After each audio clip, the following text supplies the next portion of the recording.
আমরা লাস্ট লেকচারে সিঙ্ক্রোনাস মোটরের ওয়ার্কিং প্রিন্সিপালটা মোটামুটি দেখেছি এবং আমরা একটু ডিসকাস করেছি যে সিঙ্ক্রোনাস মোটর আসলে আমাদের আদার যে অ্যাভেলেবল মোটর সেগুলোর তুলনায় আমি কেন মাঝে মধ্যে প্রেফার করি। ছোটোখাটো অ্যাপ্লিকেশনের ক্ষেত্রে বা আমাদের যখন হোম অ্যাপ্লিকেশন হয় সাধারণত আমরা সিম্পলিসিটির জন্য এই মেশিনগুলোই ব্যবহার করে থাকি। কিন্তু আম যখন আমাদের লার্জ স্কেল ইন্ডাস্ট্রিয়াল অ্যাপ্লিকেশন বা হিউজ মোটর লাগে ১০, ১৫, ২০ মেগাওয়াট, তখন আমরা ইউজুয়ালি সিঙ্ক্রোনাস মোটরের দিকে লিন করি বিকজ অফ সুপেরিয়র পারফরম্যান্স এবং স্পিড কন্ট্রোল। পারফরম্যান্স বলতে আমরা মোস্টলি বোঝাচ্ছি রিঅ্যাক্টিভ পাওয়ারের ক্ষেত্রে তার যে কন্ট্রোলেবিলিটি সেটা। তো আমরা দেখব যে জিনিসগুলো আসলে কেন হচ্ছে। আমরা স্পিডেরটা আমরা মোটামুটি বুঝেছি, বাট রিঅ্যাক্টিভ পাওয়ারের ব্যাপারটা আমরা এখনো ডিসকাস করিনি। সেটা আজকের লেকচারে আমরা করব। তার আগে আমি একটু একটা কমপ্লেক্সিটি সিঙ্ক্রোনাস মোটরের যেটা অ্যারাইজ হয় সেটা হচ্ছে একটু দেখি। সেটা হচ্ছে সিঙ্ক্রোনাস মোটরকে আমরা কেমনে স্টার্ট করতে পারি। তো আমি খেয়াল করি যে আমার একটা সিঙ্ক্রোনাস মোটর ধরা যাক সেটা এখন স্থির অবস্থায় আছে, স্টপড অবস্থায় আছে। এই অবস্থায় আমি যখন তাকে বাসবারের সাথে কানেক্ট করব, তখন আমার ফিল্ডটা কানেক্টেড আছে নর্থ সাউথ। আমি যখন আমি বাসবারের সাথে কানেক্ট করছি, তখন আমার এই আরএমএফটা কিন্তু 50 হার্টজ স্পিডে ঘুরতে থাকবে। পার সেকেন্ডে 50 হার্টজ, 50 বার সে ঘুরতে থাকবে। তো আনলাইক আমাদের যে ইন্ডাকশন মোটর, সে ইন্ডাকশন মোটরে কিন্তু আমরা একটা ফিল্ড দেই না। ইন্ডাকশন মোটরের ফিল্ডটা আরএমএফ এর সাথে প্রপোর্শনালি ক্রিয়েট হয়।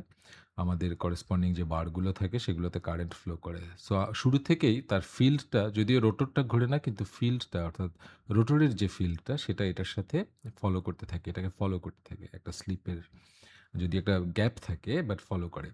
কিন্তু এই ক্ষেত্রে যেহেতু আমরা ফিল্ডটা দিয়ে দিচ্ছি, এই ফিল্ডটা এটাকে ফলো করতে পারে না। কারণ এই রোটরটা এই ৫০ হার্টজ স্পিডে ঘুরতে পারে না। বিকজ অফ ইটস ইনারশিয়া, তার যে স্থিতি জড়তা, সে কারণে সে ঘুরতে পারে না। তো যেটা হয় যে এই আরএমএফটা আ ধরা যাক শুরুতে সে এদিকে একটা ফোর্স ক্রিয়েট করছে। কিন্তু বাই দ্য টাইম আরএমএফটা এখানে চলে আসছে, তখন সে আবার এই নর্থ এবং এদিকে সে একটা আকর্ষণ বোধ করছে। সো বেসিক্যালি এই যে রোটরটা, সেই রোটরটা কিছুক্ষণ এদিকে যেতে চাইবে, একটু পরে আবার এদিকে যেতে চাইবে সেকেন্ডে ৫০ বার। সো সে বেসিক্যালি আসলে ঘুরতে পারবে না, যদি আমি তাকে ডিরেক্টলি কানেক্ট করি। সো সেক্ষেত্রে আমরা হয়তোবা একটা, যদি আমাদের রোটরটা যথেষ্ট ছোট হয়, আমরা হয়তো একটা পালসেটিং একটা আম ফিল করব যে রোটরটা হয়তো ঘোরার ট্রাই করছে। বড় হলে ইভেন সেটাও হয়তোবা নাও থাকতে পারে। ডিপেন্ডিং অন দ্যা আরএমএফ টা কতটুকু পাওয়ারফুল। নাও আমরা কিভাবে তাহলে স্টার্ট করব এই মোটরটাকে? সো ২ টা ৩ টা ওয়ে আছে। একটা হচ্ছে আমরা আগে দেখেছি যে আমরা আমাদের রোটরে আমরা কিছু ড্যাম্পার ওয়াইন্ডিং ব্যবহার করি। এই ড্যাম্পার ওয়াইন্ডিং গুলো যদি থাকে শর্ট করা, তাহলে এগুলো kind of squirrel cage induction মোটরের মতো কাজ করে। সো এই পুরা মোটরটাকে ঘুরানোর জন্য আমরা এক্সট্রা কিছু ড্যাম্পার ওয়াইন্ডিং দিয়েছি, জাস্ট সো দ্যাট এটা একটা শুরুতে স্টার্টিং এ এটা যাতে স্কুরেল কেজ ইন্ডাকশন মোটরের মতো কাজ করে। যখন সে স্কুরেল কেজ ইন্ডাকশনের মতো কাজ করে, একসময় যখন এটার কাছাকাছি আসে, তখন আম ইভেনচুয়ালি এ যেটা হয় আমরা একটা কাজ করি, সেটা হচ্ছে আমরা ১ম এ আমরা হয়তো আইএফ টা দেই না। আমরা আইএফ টা যদি না দেই, তখন সে স্কুইরেল কেজের মতো ঘুরে। বাট যখন সে মোটামুটি সিনক্রোনাস স্পিডের কাছাকাছি স্পিডে ঘুরতে শুরু করে, তখন আমরা আইএফ টা দেই। যখন আইএফ টা আমরা ফিল্ড কারেন্টটা অন করি, তখন সে এটার সাথে লকড হয় এবং সে সিনক্রোনাস স্পিডে ঘুরতে থাকে। So that is one way of starting. আরেকটা হইতে পারে যে আমরা এই রোটরটাকে আমরা একটা প্রাইম মুভার দিয়ে ঘোরাই। অর্থাৎ আমার অল্টারনেটর মধ্যে এখানে একটা প্রাইম মুভার থেকে, প্রাইম মুভার সেটাকে ঘোরায় এবং এটাকে সিঙ্ক স্পিডে আসার পরে প্রাইম মুভারটা আমরা সরিয়ে নিই। এটাকে অনেক সময় পনি মোটর বলে। পনি মানে হচ্ছে একটা ছোট ঘোড়া, যেটা আসলে তাকে ঘোরাচ্ছে।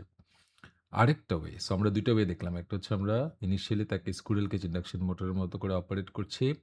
আমরা দেখছি যে আমরা তাকে একটা প্রাইম মুভার অথবা একটা পনি মোটর যাকে বলে, আমরা সেটা দিয়ে তাকে ঘুরিয়ে দেন আমরা তাকে ফিল্ড কারেন্ট দিয়ে সিঙ্ক করছি। থার্ড একটা ওয়ে হচ্ছে, যদি আমরা এটা হচ্ছে মডার্ন ওয়ে, আমরা যদি ভ্যারিয়েবল ফ্রিকোয়েন্সি ড্রাইভ ইউজ করি। অর্থাৎ আমার যে আরএমএফটা আমরা দিচ্ছিলাম, আমরা ধরে নিচ্ছি যে এটা 50 হার্টজ, কারণ আমরা পিডিবি থেকে যে পাওয়ারটা দিচ্ছি। কিন্তু এটা পসিবল যে আমরা পিডিবি যে পাওয়ারটা সেটা এবং আমার যে মোটরটা সেটার মাঝখানে যদি আমি একটা ইলেকট্রনিক ডিভাইস প্রোভাইড করি, যেটাকে আমরা বলছি ভ্যারিয়েবল ফ্রিকোয়েন্সি ড্রাইভ।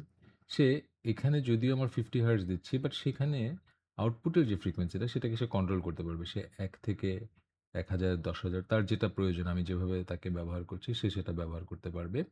তো সেক্ষেত্রে আমরা যেটা করি যে আরএমএফটাকে আমরা শুরুতে খুব আস্তে, আস্তে ঘুরাই যাতে করে অ্যাকচুয়ালি এই রোটরটা এই আরএমএফটাকে ফলো করতে থাকে এবং রোটরটা কোন পজিশন আছে সেটার জন্য আমার মাল্টিপল সেন্সরস থাকে। মাল্টিপল সেন্সরগুলো ডিটারমাইন করে যে আমি আসলে ওকে কত স্পিডে ঘোরাবো এবং সে যখন ঘুরতে শুরু করে এটা আস্তে, আস্তে স্পিড বাড়তে থাকে। একসময় আমি তাকে যে স্পিডে ঘোরাতে চাই সেই স্পিডে সে অপারেট করা শুরু করে। সো 3 ওয়েজ আমরা দেখলাম যে আমরা তাকে একটা স্কুইরেল কেজের মতো স্টার্ট করতে পারি ড্যাম্পার উইন্ডিং দিয়ে। আমরা প্রাইম মুভার ইউজ করতে পারি। এই দুটোই কিন্তু কম্পারেটিভলি এক্সপেন্সিভ। আমার মোটরে এক্সট্রা একটা জিনিস দিতে হচ্ছে যেটা আসলে আমার অ্যাকচুয়াল অপারেশনের সময় আমার কোনো কাজে আসছে না। কারণ যখন সিঙ্ক স্পিডে ঘুরবে তখন ড্যাম্পার উইন্ডিং এবং আরএমএফ এর মধ্যে কোনো রিলেটিভ মোশন থাকবে না। সো ড্যাম্পার উইন্ডিং এ কোনো কারেন্ট ফ্লো করবে না। অর্থাৎ আমার যখন স্কুইরেল কেজের ক্ষেত্রে আমরা হয়তো খেয়াল করেছি যখন আমার স্লিপটা 0 হয় তখন কিন্তু আমার রোটরের বারে কোনো কারেন্ট ফ্লো করে না। সো এটা একটা এক্সপেন্সিভ বিকজ আমাকে এক্সট্রা একটা উইন্ডিং ব্যবহার করতে হচ্ছে। প্রাইম মুভার অবভিয়াসলি আমার এক্সট্রা একটা ডিভাইস একটা ব্যবহার করতে হচ্ছে যেটা আমরা ঘোরাচ্ছি শুধুমাত্র স্টার্টিং এর জন্য। আর এক্ষেত্রে আমার একটা ভ্যারিয়েবল ফ্রিকোয়েন্সি ড্রাইভ যদি ইউজ করি আমার আম ওই দুটো জিনিস লাগছে না। আর স্পেশালি আমাদের মডার্ন ইলেকট্রনিক্স যেহেতু হাই কারেন্ট হ্যান্ডেল করতে পারে এই ধরনের ডিভাইসগুলো দিচ্ছে। সো আমরা যেটা করতে পারি যে আমাদের মূল সাপ্লাই এবং মোটরের মাঝখানে আমি যদি একটা ভ্যারিয়েবল ফ্রিকোয়েন্সি ড্রাইভ দেই সেক্ষেত্রে আমার আম আমার যে আম আম রোটরটার আমি গতিবিধি যদি সেন্স করতে পারি আমার বিভিন্ন সেন্সরের মাধ্যমে, তাহলে সেটার সাথে আমি আরএমএফটাকে আস্তে, আস্তে ঘুরিয়ে ইভেনচুয়ালি তাকে আমি তার যে ডিজায়ার্ড স্পিড সেখানে আমি নিয়ে যেতে পারি। সো আমরা একটা সিনক্রোনাস মোটরকে কিভাবে ঘুরাতে হবে তার প্রসেসটা আমি আজকে দেখলাম। Hopefully you understand it. আমরা নেক্সট লেকচারে দেখব যে আমাদের আম আমরা যে বারবার বলছিলাম যে আমার পাওয়ার ফ্যাক্টর কারেকশন আমরা তাকে ইউজ করছি। সেটা আসলে আমরা কেমনে করি?